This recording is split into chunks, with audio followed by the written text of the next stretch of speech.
তো দেখো তারপরে আর নতুন কি এগুলো পারবা অন্তর্ভুক্ত বহির্ভুক্ত হন। আর নতুন আমি পড়াই একটা ত্রিভুজের শীর্ষবিন্দু এত এত ভারকান দাতল তৃতীয় শীর্ষবিন্দু বের করতে বলছে তোমাকে।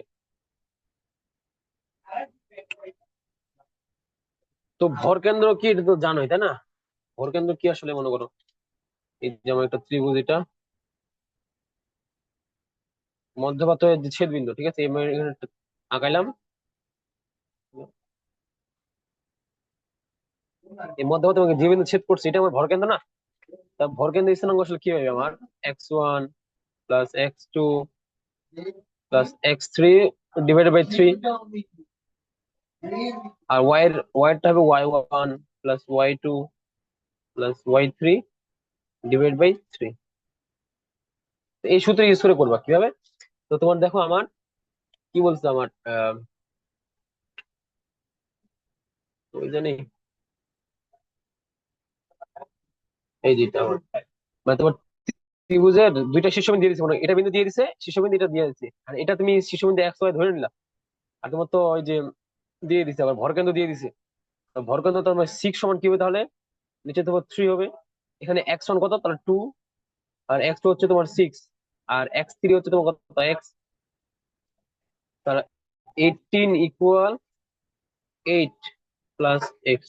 এক্স ইকুয়াল তোমার কত 10, ঠিক আছে, এক্স ইকুয়াল আমার 10 আসছে। ঠিক সেরকম ভাবে ওয়াই, এখানে ওয়াই এর ভ্যালু কত, স্থানাঙ্ক তোমার 4। তাহলে y1 y2 y3 যোগ করবা, তো y1 হচ্ছে তোমার 7 প্লাস y2 হচ্ছে তোমার 1 প্লাস y3 হচ্ছে আমার y মানে যেমন 3, তা 12 ইকুয়াল কত 7, 8 প্লাস y, তাহলে y ইকুয়াল আসছে তোমার কত 4 আসতেছে, বুঝেছি? স্থানাঙ্ক কত 10,4। এটা ভরকেন্দ্র পারো এগুলা, ইজি ছোটবেলার বিষয় দিতেছি আবার।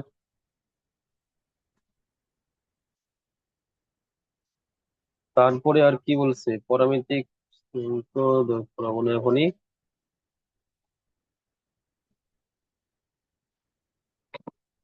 এবিসি ত্রিভুজ শীর্ষ তো এত হলে ত্রিভুজের ভরকেন্দ্র মধ্যমা দিতে চাইছি, এগুলো পারবা? জিডি মধ্যমা দৈর্ঘ্য নির্ণয় করতে বলছে। মানে তোমার একটা ত্রিভুজ দিয়ে দিচ্ছে এবিসি ত্রিভুজ, ঠিক আছে, এবিসি ত্রিভুজ দিয়ে দিচ্ছে, বলছে ত্রিভুজের ভরকেন্দ্র জি হলে, জিবিসি ত্রিভুজে, এবিসি একটা ত্রিভুজ না, হ্যাঁ ত্রিভুজের ভরকেন্দ্র, ভরকেন্দ্র কিরকম এরকম, যে পয়েন্টটাতে মিলতেছে এটা আমার কি ভরকেন্দ্র জি, বড় করে আঁকাবা। বলছে জিবিসি ত্রিভুজ এই ত্রিভুজটার, এখন আমি জি থেকে ডি বিন্দু কি মধ্যমটা নিই। তো মধ্যমা বলতে কি তাহলে আমার কি বিসি বার মধ্যবিন্দু না ডি বিন্দু স্থানাঙ্ক না? তো ডি বিন্দুর স্থানাঙ্ক তোর কি বিসি বার মধ্যবিন্দু। আর মধ্যবিন্দু কিভাবে নির্ণয় করতে এটা তো জানো মনে হয়। মধ্যবিন্দু নির্ণয় সূত্র কি? এটা আমার x1, এটা x2, x1 plus x2 divided by 2, আর y এরটা হবে তোমার কি y1 plus y2 divided by 2, শেষ, একদম মধ্যবিন্দু। আর দ্রুত নির্ণয় সূত্র কি জানো? x2 minus x1 whole square plus y2 minus y1 whole square, এটাই সূত্র। বলছে এবিসি ত্রিভুজ একটি এবিসিডি বিন্দুত্রয় একটি এবিসি ত্রিভুজ সমান্তরিকের শীর্ষবিন্দু হলে এক্ষেত্রে নির্ণয় করতে বলছে। দেখো, এখন দেখো তোমার সামান্তরিক কি থাকে, চারটা বাহু থাকে না? ওইটা আমার সামান্তরিক। এ বি সি ডি সামান্তরিক, ঠিক আছে, সামান্তরিক। তোমার তিনটা বিন্দু স্থানাঙ্ক দিয়ে দিচ্ছি, শীর্ষবিন্দু, আর একটা মনে করলাম আমি কি এক্স কমা ওয়াই, ঠিক আছে। এখন তোমাকে বলছে যে এটা ক্ষেত্রফল নির্ণয় করতে হচ্ছে তাই না? এবিসিডি সামান্তরিক এর ক্ষেত্রফল নির্ণয় করো। তো সামান্তরিকের কি জানবা, ক্ষেত্রফল কি জানি? ভূমি গুণ উচ্চতা, তাই না, ভূমি গুণ উচ্চতা। ভূমি বলতে আমার কি এটা বিসি, সরি এবি, আর উচ্চতা বলতে আমার কি বিসি। তা তুমি কি করবা, এবির দৈর্ঘ্য নির্ণয় করবা একবার, মানে দূরত্ব বের করবা, আর বিসির মান বের করবা। তা এটা গুণফলটা তোমার কি? আচ্ছা আমরা যদি দেখি, আমার এবি কত, এ বিন্দু স্থানাঙ্ক কত আমার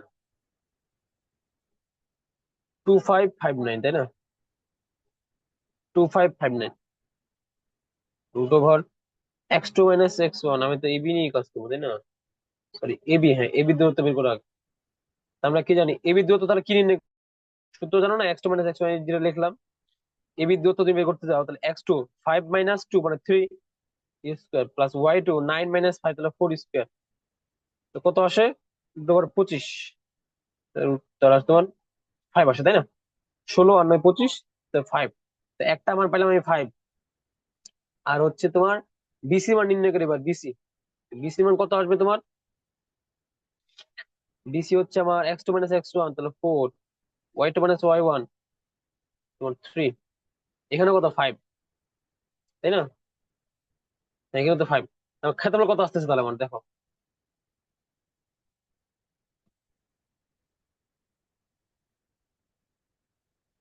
ক্ষেত্রফল তো 7 কি আছে,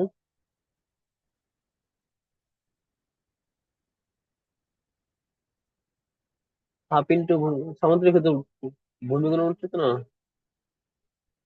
এটা দৈর্ঘ্য ইন্টু প্রস্থ, এটাই তো।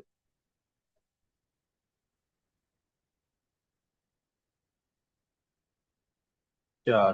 তোমার এখানে আসতেছে তোমার কত, যে y2 - y1 3।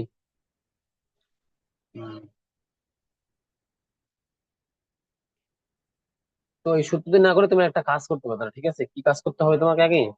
তোমাকে আগে এই যে ডি বিন্দু স্থানাঙ্কটা বের করতে হবে। ঠিক আছে, ডি বিন্দু স্থানাঙ্ক। আর জানো কিভাবে বের করবা? সামান্তরিকের বিপরীত বাহুগুলো সমান না? A B equal CD. আবার কি জানো? আবার তোমার A B equal, sorry, AD equal BC. এই দুইটা ইকুয়েশন থেকে তুমি কি করবা? দুইটা ইকুয়েশন সলভ করলে তুমি ডি বিন্দু স্থানাঙ্ক পাওয়া যাবা। এগুলা আগের ম্যাথ, আগের মতোই আর কি। এখানে জাস্ট একটু তোমার কি ক্ষেত্রফলটা অ্যাড করে দিচ্ছি। তাহলে ক্ষেত্রফল কিভাবে নির্ণয় করবা? ক্ষেত্রফল নির্ণয় একটা এই যে, যদি পরে ম্যাথ তোমার ক্ষেত্রফল নির্ণয় করতে হবে এভাবে আর কি। 9 করে আসছে, আমি দেখার তোমার সূত্রটা দেখলে মনে পড়বে। তো করছো না হাফ ইন্টু, এখানে একটা বিন্দু স্থানাঙ্ক মনে করো x1 y1, এখানে x2 y2, x3 y3, আবার সামনেটা রিপিট হবে x1 y1। এভাবে নির্ণয় করছো না ক্ষেত্রফল, এভাবে নির্ণয় করতে হবে হাফ ইন্টু। সূত্র আমি দেখা দিচ্ছি, নেক্সট চ্যাপ্টারে আছে মানে তোমার ক্ষেত্রফলের অবস্থা। তার এখান থেকে তোমাকে কি করতে হবে, আমাকে কি ডি বিন্দুর যে স্থানাঙ্কটা সেটা আগে বের করতে হবে। ঠিক আছে, আগে আগে সামান্তরিকের ডি বিন্দু স্থানাঙ্ক বের কর, তারপর তোমার যখন কি চারটা বিন্দু স্থানাঙ্ক পাওয়া যাবে তখন তো ইজিলি ক্ষেত্রফলটা বের করতে পারবে।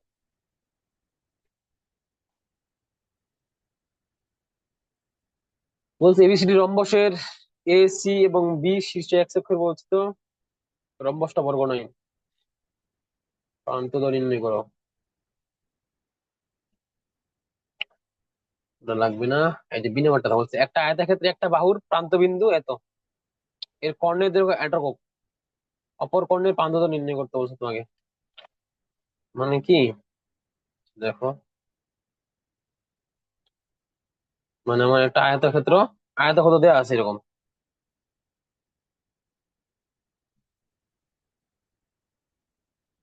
ঠিক আছে? যে একটা আয়তক্ষেত্রে এটা কর্ণ, তাই না? আর একটা কর্ণ এরকম। বলছে আমার আয়তক্ষেত্রের যে কর্ণের দৈর্ঘ্য সেটা দেওয়া আছে, একটা কর্ণ দৈর্ঘ্য তোমাকে দিয়ে দিচ্ছে। কত দিয়েছে?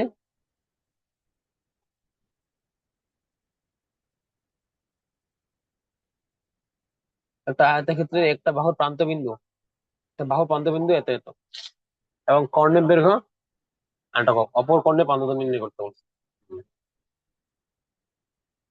বাহুর প্রান্ত বিন্দু মানে কি, আমি মনে করলাম এই একটা বাহু, ঠিক আছে? এই প্রান্ত বিন্দু, ঠিক আছে, এটা স্থানাঙ্ক দিয়ে দিছে, এটারও স্থানাঙ্ক দিয়ে দিছে, এবং তোমাকে কি করছে, একটা কর্ণের দৈর্ঘ্য দিয়ে দিছে কত, 8 একক, 8 একক। তাহলে তোমাকে কোশ্চেন করছে আমার অপর যে কর্ণটা আছে সেটার মানে তোমার যে প্রান্ত বিন্দু গুলা বের করতে বলছে। ঠিক আছে, এখন এখন বললো যে তোমার সামান্তরিক এবং সরি সরি, আয়ত না, ঠিক আছে? সামান্তরিক না, মানে আয়তের ক্ষেত্রে যে দুইটা কর্ণ আছে না, এই কর্ণ দুই দৈর্ঘ্য কি সমান হবে কিনা, নাকি সমান হবে না, বলো?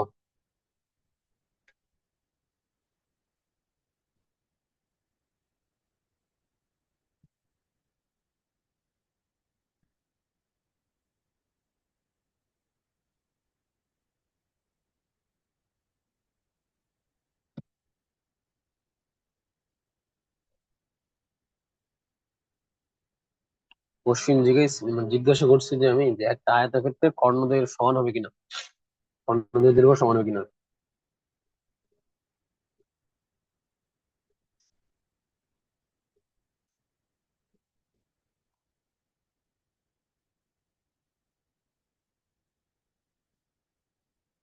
মায়ের দিও, মায়ের আয়তক্ষেত্র না বক্কা, তো আয়তক্ষেত্র কি কর্ণদৈর্ঘ্য সমান হবে না? অবশ্যই সমান হবে।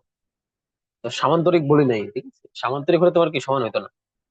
দেখো না, সামান্তরিক তুমি আঁকা বাঁকা তাহলে তোমার সমান হবে না, কিন্তু আয়তক্ষেত্র তোমার তো এরকম আয়তক্ষেত্র, তো আয়তক্ষেত্র তোমার কি কর্ণদৈর্ঘ্য সমান হবে।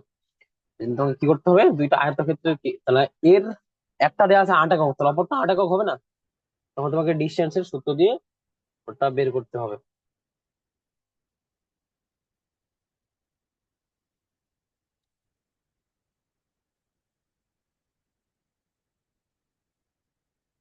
আজ ইম্পর্টেন্ট ম্যাথ কোনটা বলতে তোমার দেখি কোনটা ইম্পর্টেন্ট আছে।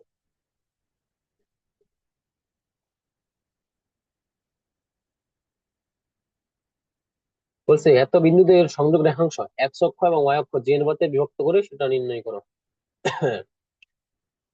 এটা মনে হয় করাইছিলাম, যে অনুপাতে বিভক্ত করছে তাই না? হুম, তো করাইছি মনে হয়।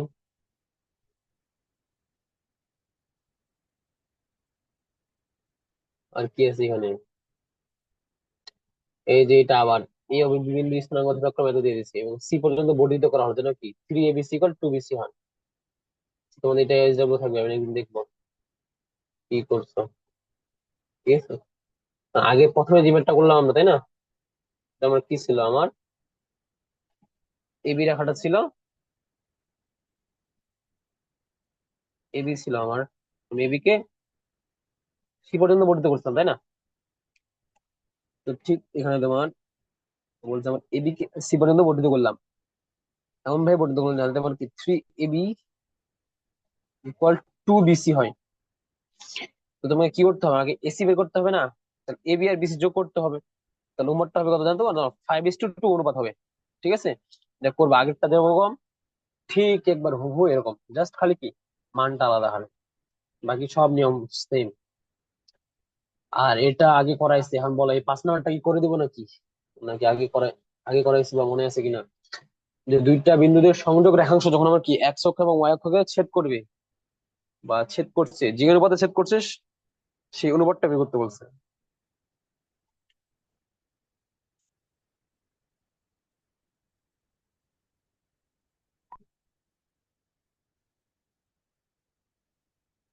পাঁচ ছয়, ঠিক আছে। দেখো এখানে একটা সৃজনশীল দিছে, সৃজনশীলটা যদি দেখি আমরা।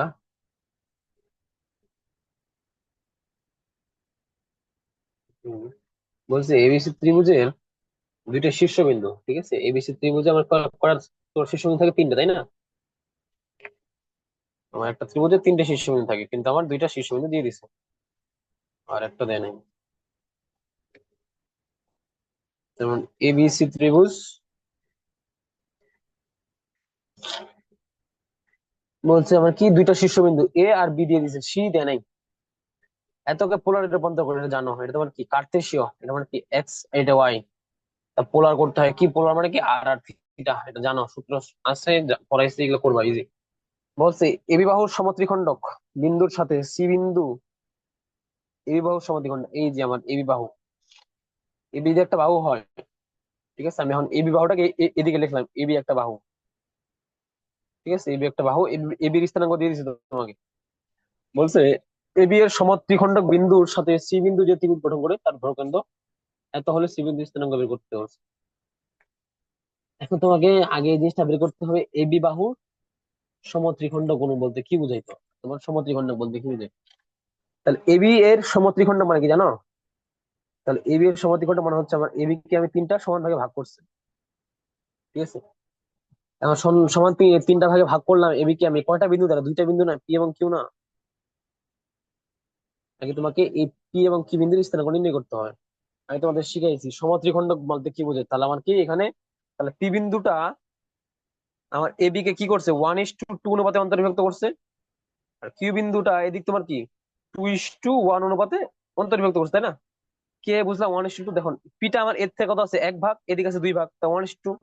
আর কিউটা এদিকে আছে আমার কি 2 ভাগ, এদিকে আছে 1 ভাগ, তাহলে 2:1। এইভাবে তোমাকে কি পি বিন্দু এবং কিউ বিন্দু স্থানাঙ্ক বের করতে হবে।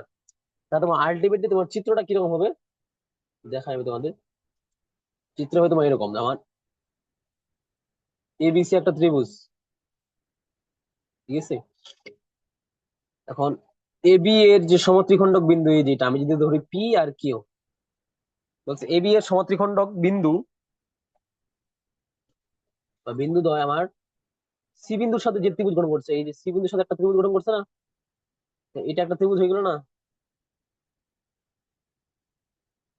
এই যে বলছে যে ত্রিভুজটা গঠন করছে সেটা কি করতে, কি যেন করতে বলছে না, তোমার যে ত্রিভুজ, যে ত্রিভুজ গঠন করে তার ভর কেন্দ্র এত হলে সি বিন্দু স্থানাঙ্ক দেয়। বলছে তার যদি ভর কেন্দ্রটা যদি কত হয়, 3,1 হয়, ভর কেন্দ্র কিভাবে পাবো জানি আমি, এখন আমি কি রাখবো, পি কিউ সি ত্রিভুজ, ত্রিভুজ পি কিউ সি, তাই না? মনে করলাম এরকম ত্রিভুজ পি কিউ সি, এরকম ত্রিভুজ পি কিউ সি এর ভরকেন্দ্র হবে এরকম। তো ভরকেন্দ্র দিয়ে দিছে। তুমি পি, তুমি তো এখন তুমি কি জানো, তুমি পি বিন্দু স্থানাঙ্ক জানো, কি বিন্দু স্থানাঙ্ক জানো, এবং কি তুমি ভরকেন্দ্র জানো। জাস্ট তুমি কি সি বিন্দু স্থানাঙ্ক বের করতে পারবে না? পারবো, অবশ্যই পারবো। ঠিক আছে, ভরকেন্দ্র সমান কি, আমি এই যে একটা ইয়ে করলাম, এক্স ইকুয়াল কি আমার x1 plus x2 plus x3 by 3। এখান থেকে তোমার এক্স দেওয়া আছে, ভরকেন্দ্র 3। আর x1 x2 মানে কি, পি বিন্দুর স্থান এক্স এর ভ্যালু, আর কি বিন্দু এক্স এর ভ্যালু তোমাদের জানা আছে। জাস্ট তুমি কি x3 বের করবা, শেষ। ঠিক তেমনি ভাবে y equal y1 plus y2 plus y3 divide by 3। তোমার y তো জানা আছে, 3:1 যেহেতু, 3,1 যেহেতু, তাহলে আমি এখানে y হচ্ছে আমার 1। আর y1 বলতে কি আমার পি বিন্দুর y এর ভ্যালু, কি বিন্দুর y এর ভ্যালু, y1 আর y2 দেওয়া আছে, আর y3 জাস্ট আমাকে বের করতে হবে। তো সেটা তোমার, সেটা বের করতে, তোমরা কি সি বিন্দু স্থানাঙ্ক পাই গেলাম। আর বলছে গ নম্বরে বলছে এবি এর মধ্যবিন্দু হতে এত একক দূরে অবস্থিত একটা বিন্দু স্থানাঙ্ক ভূস্ফটিক দ্বিগুণ, কিন্তু 90 mm, এবি এর মধ্যবিন্দু। তাকে তোমাকে কি করতে, এবি এর মধ্যবিন্দু বের করতে হবে, তাই না? এবি এর মধ্যবিন্দু কি বের করবা, x1 plus x2 divided by 2, আর ওয়াইটা হবে তোমার কি y1 plus y2 divided by 2। বলছে আমার এবি এর মধ্যবিন্দুর সাথে, মধ্যবিন্দু হতে এত একক দূরে অবস্থিত একটা বিন্দু স্থানাঙ্ক বের করো। তো এবি এর মধ্যবিন্দু আমি ধরলাম ডি, তার একটা স্থানাঙ্ক আমি ইজিলি বের করতে পারবো। সেখান থেকে একটা বিন্দু তোমার মনে করো ই, সেটা তোমাকে স্থানাঙ্ক বের করতে হচ্ছে, এবং এই দুইটার মধ্যবর্তী দূরত্ব হবে হাফ। তুমি কি করবা, এটা ডি বিন্দু স্থানাঙ্ক নির্ণয় করবা, আর ই বিন্দু স্থানাঙ্ক এক্স কমা ওয়াই ধরে নিবা। এবং এখানে একটা কথা বলছে, ভুজ হচ্ছে কোটির দ্বিগুণ, তার মানে 2x, ঠিক আছে, ওয়াই ইকুয়াল 2x হবে এরকম আর কি। মানে এই যে সৃজনশীল দিচ্ছে না, এটা তোমার আগের চ্যাপ্টার এবং এই চ্যাপ্টার উপর ডিপেন্ড করে দিয়েছে। এই যে লাস্ট ম্যাথটা তোমার আগের চ্যাপ্টার, আর বি নাম্বারটা আর এই নাম্বারটা আগের চ্যাপ্টার, আর বি নাম্বারটা বা খ নাম্বারটা তোমার কি প্রথম কার।